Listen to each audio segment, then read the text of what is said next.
semua. Yang saya hormati Bapak Muhammad Sobr MPD selaku dosen pengampu di mata kuliah Perencanaan Pendidikan, serta teman-teman yang saya banggakan pula. Pada kesempatan kali ini, kami kelompok 5 akan mempresentasikan tentang komponen-komponen dari perencanaan pendidikan. Adapun anggota dari kelompok kami, yang pertama yaitu ada Saudari Mita Milnasari, yang kedua ada Najwa Alivia, yang ketiga ada Nidesa Made Kartini, yang keempat saya sendiri Nikada Ratia Priyani, dan yang terakhir ada Nur Halimah Sarah. Langsung saja kita akan masuk ke topik pertama yang akan disampaikan oleh Saudari Mita Milnasari. Kepadanya dipersilakan.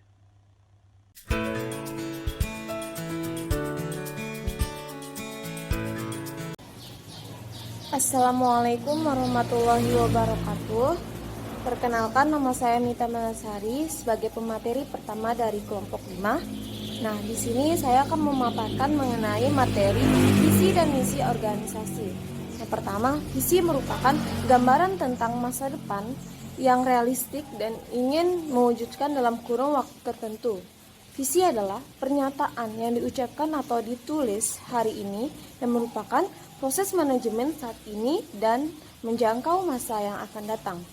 Menurut Hart dan Majluf dalam Akdon 2006 menyatakan bahwa visi adalah pernyataan yang merupakan sarana untuk yang pertama mengkomunikasikan alasan keberadaan organisasi dalam arti tujuan dan tugas pokok.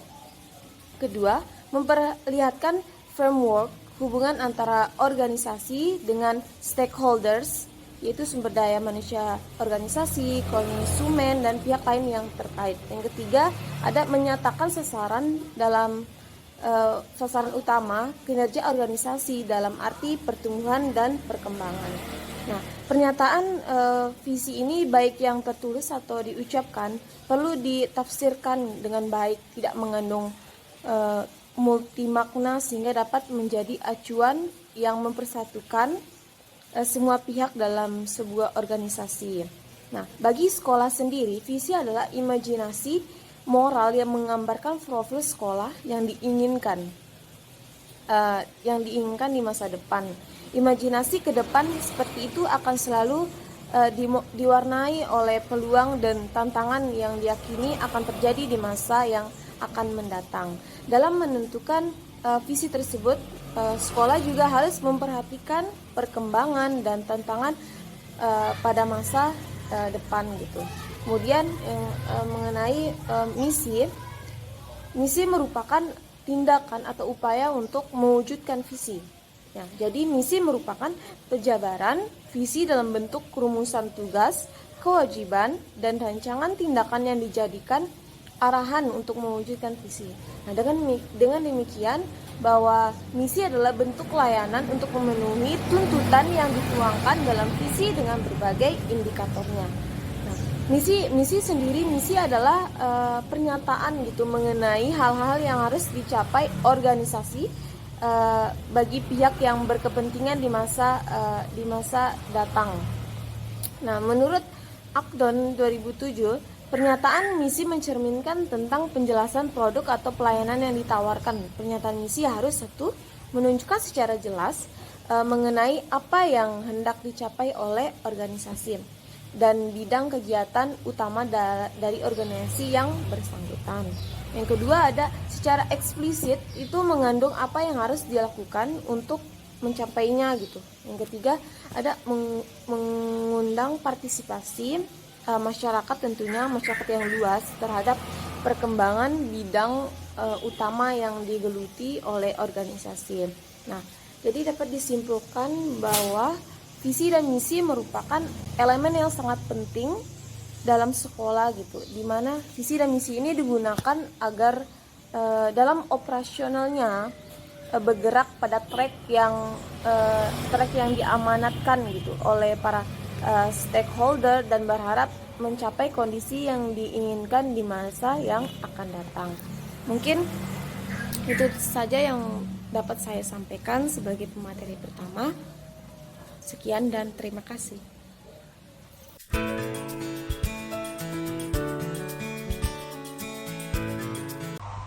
Baik, di sini saya Najwa Alifia akan menjelaskan tujuan organisasi. Yang pertama yaitu manfaat tujuan organisasi.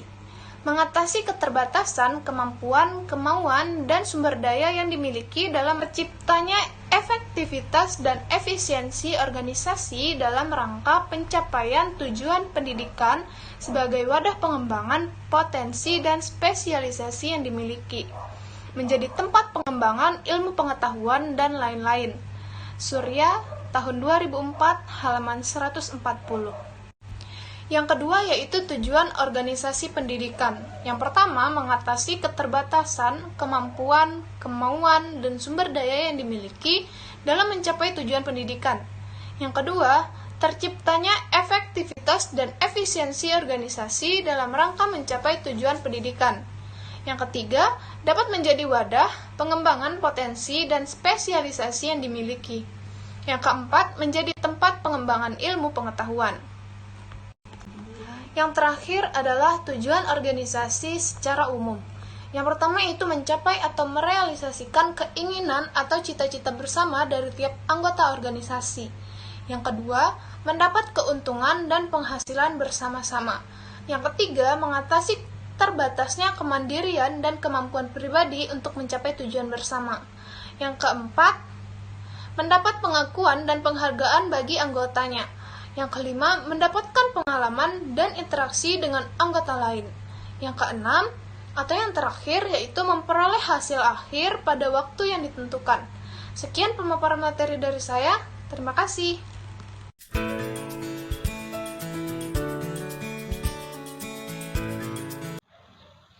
Halo teman-teman, perkenalkan nama saya Nidesa Made Kartini Dwitya. Di sini saya sebagai pemateri ketiga dari kelompok 5 akan membahas tentang kebijakan, program, dan kegiatan pengembangan kurikulum. Kita mulai dari kebijakan atau asas-asas dalam pengembangan kurikulum. Yang pertama adalah objektif. Artinya, memiliki arah yang jelas berdasarkan tujuan pendidikan nasional dan harus sesuai dengan kebutuhan masyarakat. Yang kedua, padu. Artinya, memadukan jenis dan sumber dari berbagai disiplin ilmu. Yang ketiga, manfaat. Artinya, menyediakan ilmu yang berkaitan dengan pengetahuan, sikap, dan keterampilan. Yang keempat, efisiensi dan efektivitas. Artinya, disusun dengan berpedoman pada prinsip efisien dalam hal tenaga dan waktu. Selain itu, efektif dalam mencapai tujuan. Yang kelima, kesesuaian. Artinya, sesuai sasaran baik dengan peserta didik, tenaga kependidikan, kemajuan iptek, dan kebutuhan masyarakat. Yang keenam, keseimbangan. Artinya, seimbang antara pelajaran, sumber yang ada, dan kemampuan dalam melaksanakan program. Yang ketujuh, kemudahan. Artinya, dapat dijadikan pedoman untuk mempermudah guru dalam melaksanakan kegiatan belajar mengajar. Dan yang kedelapan, berkesinambungan. Artinya, berjalan sesuai tahapan dan jenjang satuan pendidikan. Selain memiliki asas atau kebijakan, dalam pengembangan kurikulum itu juga harus berlandaskan pada landasan-landasan. Yaitu, yang pertama, landasan filosofis. Yakni, pendidikan diakui keberadaannya oleh masyarakat. Yang kedua, landasan sosial budaya. Yakni realitas sosial budaya yang ada dalam kehidupan masyarakat. Yang ketiga, landasan pengetahuan, teknologi, dan seni. Ilmu pengetahuan dan teknologi adalah nilai-nilai yang bersumber pada pikiran atau logika, sedangkan seni bersumber pada perasaan atau estetika.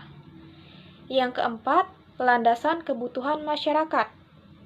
Yakni, kurikulum harus mampu mengikuti kebutuhan dalam masyarakat itu sendiri. Dan yang kelima adalah landasan perkembangan masyarakat. yakni kurikulum mampu mengikuti perkembangan yang terjadi di dalam kehidupan masyarakat atau berinovasi. Poin yang kedua adalah program atau rencana pengembangan kurikulum. Di dalam program ini ada model-model dalam perencanaan atau program kurikulum yang disebutkan oleh Umar Hamalik dalam bukunya yang ditulis pada tahun 2006 adalah yang pertama, model perencanaan rasional deduktif atau rasional Taylor. Menitik beratkan logika dalam merancang program kurikulum dan bertitik tolak dari spesifikasi tujuan. Yang kedua, model interaktif rasional atau the rational interactive model. Memandang rasional sebagai tuntutan kesepakatan. Yang ketiga, the disciplines model. Perencanaan ini menitik beratkan pada guru-guru, yaitu mereka sebagai perencana kurikulum dan lain-lain. Dan keempat adalah model tanpa perencanaan atau non-planning model. Adalah suatu model berdasarkan pertimbangan-pertimbangan intuitif guru di dalam ruang kelas sebagai bentuk pembuatan keputusan. Poin yang ketiga dalam submateri ini adalah kegiatan pengembangan kurikulum. Nah, jadi teman-teman, secara umum kegiatan pengembangan kurikulum itu terdiri atas diagnosis kebutuhan, perumusan tujuan, pemilihan dan pengorganisasian materi, pemilihan dan pengorganisasian pengalaman belajar, dan pengembangan alat evaluasi. Yang pertama, analisis dan diagnosis kebutuhan. Analisis kebutuhan dapat dilakukan dengan mempelajari 3 hal, yaitu kebutuhan siswa, tuntutan masyarakat atau dunia kerja, dan harapan-harapan dari pemerintah yang dalam hal ini adalah kebijakan pendidikan. Kebutuhan siswa dapat dianalisis dari aspek-aspek perkembangan psikologi siswa. Tuntutan masyarakat dan dunia kerja dapat dianalisis dari berbagai kemajuan yang ada di masyarakat, sedangkan harapan pemerintah dapat dianalisis dari kebijakan-kebijakan, khususnya kebijakan di bidang pendidikan. Yang kedua adalah perumusan tujuan.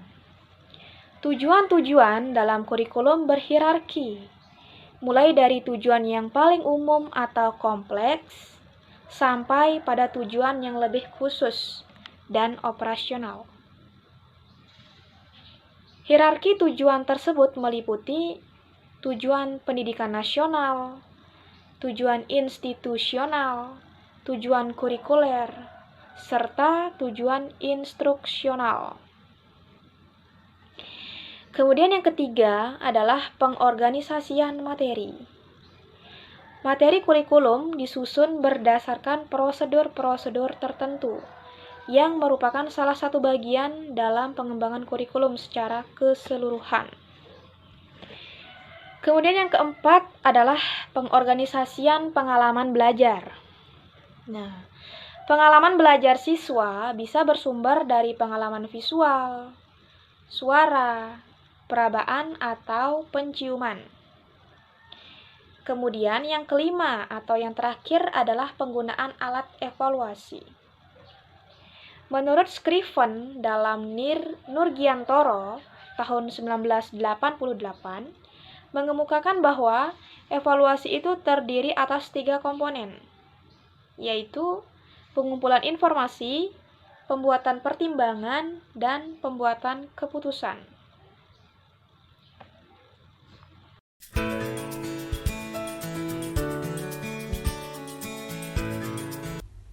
Perkenalkan, saya Nika Deratia Priani akan mempresentasikan submateri yang keempat, yaitu sumber daya sekolah. Sumber daya adalah nilai potensi yang dimiliki oleh suatu materi atau unsur tertentu dalam kehidupan. Jadi, sumber daya sekolah adalah suatu nilai potensi yang dimiliki sekolah guna mencapai tujuan pendidikan. Sumber daya pendidikan di sekolah dapat dikelompokkan menjadi sumber daya bukan manusia, sumber daya manusia, sarana dan prasarana pendidikan, dan sumber daya keuangan. Yang pertama yaitu sumber daya bukan manusia, ada program sekolah. Proses pembelajaran mengajar akan berlangsung dengan baik jika sekolah didukung oleh adanya program, baik di tingkat kelas, sekolah, maupun tingkat gugus. Hal ini berarti bahwa proses pendidikan harus dikelola dengan baik yang tersusun dalam sebuah program sekolah. Proses penyusunan program ini merupakan proses yang terdiri atas kegiatan-kegiatan untuk mencapai tujuan. Dengan kata lain, program adalah suatu kegiatan dalam membuat atau membentuk pengelolaan sekolah secara mandiri berdasarkan analisis kekuatan, kelemahan, peluang, tantangan, atau analisis situasi dan kondisi dengan memperhatikan ketentuan perundang-undangan yang berlaku dan tuntunan masyarakat. Dalam menyusun program perencanaan serta sumber daya manusia, ada yang perlu dilibatkan seperti kepala sekolah, guru, dan tenaga administrasi, orang tua atau wali siswa, tokoh masyarakat, utusan siswa, dan pengawasan.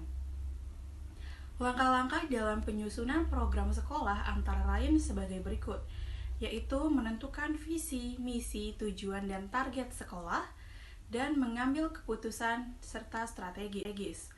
Yang kedua yaitu ada kurikulum. Kurikulum mesti diarahkan supaya pembelajaran berjalan dengan baik dengan mengacu pada pencapaian tujuan belajar siswa. Kurikulum berkaitan dengan pengelolaan pengalaman belajar yang dialami siswa. Sebenarnya, jika di sekolah, manajemen kurikulum adalah kegiatan mengoperasionalkan visi, misi, tujuan, dan target sekolah dengan mengacu pada kurikulum nasional dan lokal yang berlaku sesuai dengan situasi dan kondisi sekolah yang dijabarkan dalam program tahunan dan program semesteran berdasarkan kalender pendidikan. Yang kedua yaitu sumber daya manusia atau SDM. Yang pertama ada personil sekolah. Personil sekolah adalah kegiatan pembinaan dan pemberdayaan personil yang ada di sekolah dan masyarakat untuk mencapai tujuan-tujuan pendidikan di sekolah. Cara yang dapat ditempuh dalam manajemen personil di sekolah adalah dengan melakukan pembinaan dan pemberdayaan yang terarah dan terus-menerus agar personil yang ada dapat melaksanakan tugas profesionalnya dengan baik dalam rangka pencapaian tujuan-tujuan pendidikan di sekolah. Pembinaan dan pemberdayaan personil mencakup pembinaan satu akademis, yakni pembinaan yang berkaitan dengan penguasaan keterampilan pedagogis. Yang kedua yaitu pemberdayaan personil dan staf lainnya, yakni memanfaatkan pengetahuan, sikap, dan keterampilan untuk membantu sekolah. Dan yang ketiga, pembinaan karir, yakni pembinaan terkait jabatan fungsional dan struktural berdasarkan prestasi kerja. Yang kedua dalam SDM yaitu manajemen kesiswaan. Manajemen kesiswaan merupakan peraturan berbagai kegiatan yang berkaitan dengan siswa, yang dimulai dari kegiatan penerimaan sampai dengan kelulusan dan pelepasan siswa. Oleh karena itu, manajemen kesiswaan menjadi penting untuk dipahami dan dikuasai oleh kepala sekolah, karena manajemen kesiswaan bukan hanya merupakan kegiatan yang dirancang sekolah yang dimulai dari kegiatan penerimaan siswa baru, penempatan siswa, dan pembinaan, tetapi juga agar potensi rohaniah dan jasmaniah yang dimiliki siswa tersebut dapat berkembang secara optimal, sehingga pada saat siswa tersebut lulus atau keluar dari sekolah, siswa memiliki pengetahuan, sikap, dan keterampilan yang diharapkan. Yang ketiga yaitu sarana dan prasarana pendidikan. Sarana pendidikan adalah alat yang secara langsung digunakan untuk kegiatan belajar mengajar yang dapat digolongkan menjadi alat pelajaran, alat peraga, dan media pengajaran.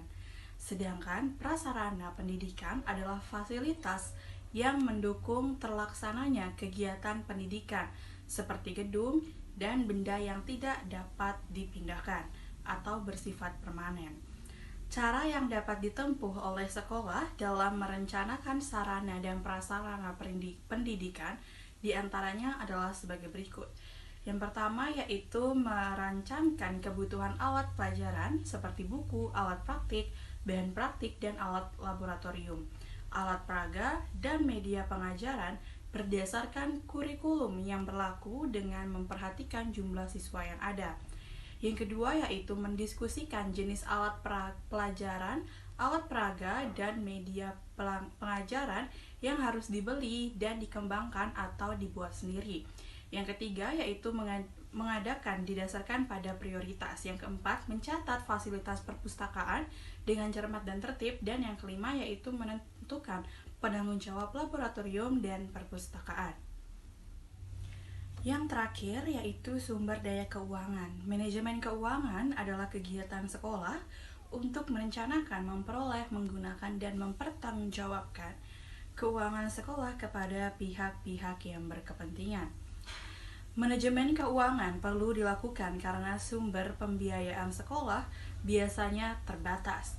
Karena itu, sekolah harus mampu meyakinkan pihak-pihak yang berkepentingan bahwa program sekolah memerlukan tambahan biaya.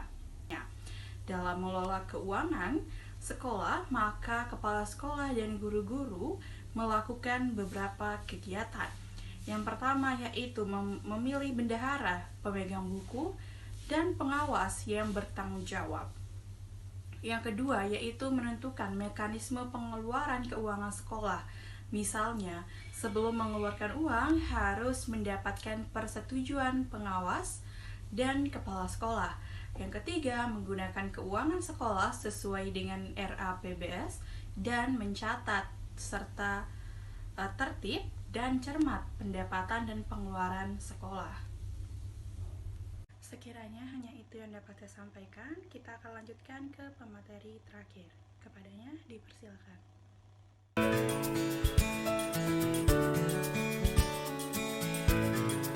Baik, selanjutnya ada pembiayaan organisasi.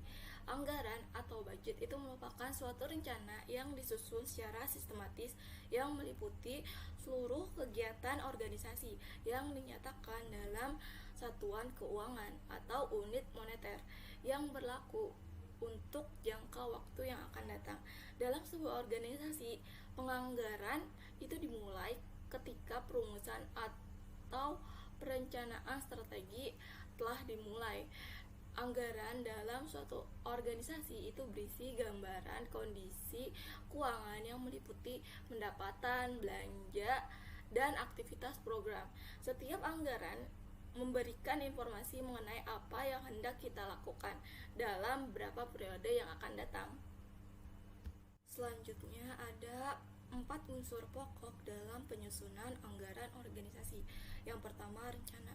Rencana sendiri itu merupakan suatu penentuan aktivitas yang mempunyai tujuan tertentu yang disusun secara sistematis dan mencakup seluruh kegiatan. Yang kedua, ada kegiatan organisasi. Dalam penyusunan anggaran organisasi itu harus meliputi semua aktivitas yang akan dilakukan oleh semua bagian yang ada dalam suatu organisasi, seperti bagian pemasaran, bagian produksi, keuangan atau pembelanjaan, administrasi, dan sumber daya manusia. Apabila anggaran itu tidak mencangkup seluruh aktivitas organisasi, maka keberlangsungan program itu dapat menjadi terganggu. Yang ketiga, dinyatakan dalam keuangan.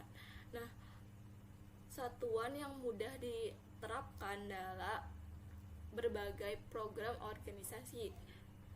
Karena dengan adanya satuan keuangan, maka semua satuan ukur yang berbeda itu dapat diseragamkan, sehingga memudahkan kita untuk melakukan analisis dan perbandingan antar aktivitas organisasi. Yang keempat, ada berlaku untuk jangka waktu tertentu, yaitu anggaran yang telah dibuat itu hanya berdasarkan perkiraan mengenai apa yang akan terjadi di waktu yang akan datang. serta apa yang akan dilakukan di waktu yang akan datang. Nah, berdasarkan jangka waktunya,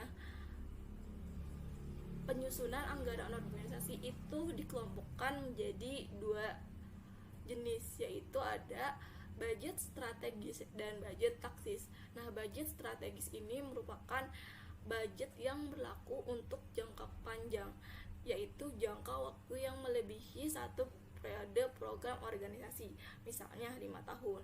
Yang kedua ada budget taktis. Budget ini itu berlaku jangka pendek yang disesuaikan dengan aktivitas program dalam satu periode, misalnya 1 tahun. Selanjutnya ada budget komprehensif. Nah, maksud dari budget komprehensif ini merupakan budget dengan perencanaan anggaran yang menyeluruh. Karena perlu diingat, perencanaan anggaran yang baik itu haruslah mencakup seluruh kegiatan organisasi sehingga fungsi anggaran itu dapat berjalan dengan baik. Nah, budget komprehensif ini itu dibagi atau terdiri dari 4 jenis. Yang pertama ada anggaran penaksiran, yaitu anggaran yang memuat seluruh taksiran atau perkiraan tentang kegiatan organisasi dalam jangka waktu atau periode tertentu, dan taksiran keadaan atau posisi finansial organisasi untuk waktu yang akan datang. Yang kedua ada anggaran variabel, yaitu anggaran yang memuat mengenai tingkatan perubahan biaya tidak langsung yang dihubungkan dengan perubahan aktivitas program organisasi, misalnya biaya administrasi, biaya pemasaran, dan lain sebagainya. Yang ketiga ada analisis statistik, yaitu tahap pengolahan data dan informasi untuk mengetahui nilai taksiran dalam penyusunan anggaran. Selain itu, analisis statistik ini itu diperlukan untuk mengevaluasi pelaksanaan program dalam penggunaan anggaran. Yang keempat itu laporan anggaran atau budget report, yaitu laporan mengenai realisasi pelaksanaan anggaran yang dilengkapi dengan analisis perbandingan antar anggaran dan dinyatakan di lapangan, sehingga itu dapat diketahui kekurangan maupun penyimpangan yang mungkin terjadi. Analisis perbandingan ini dilakukan untuk mengetahui penyebab munculnya suatu penyimpangan hingga dapat dirumuskannya suatu kesimpulan. Sekian materi yang bisa saya sampaikan, kurang lebihnya mohon maaf, saya kembalikan ke moderator.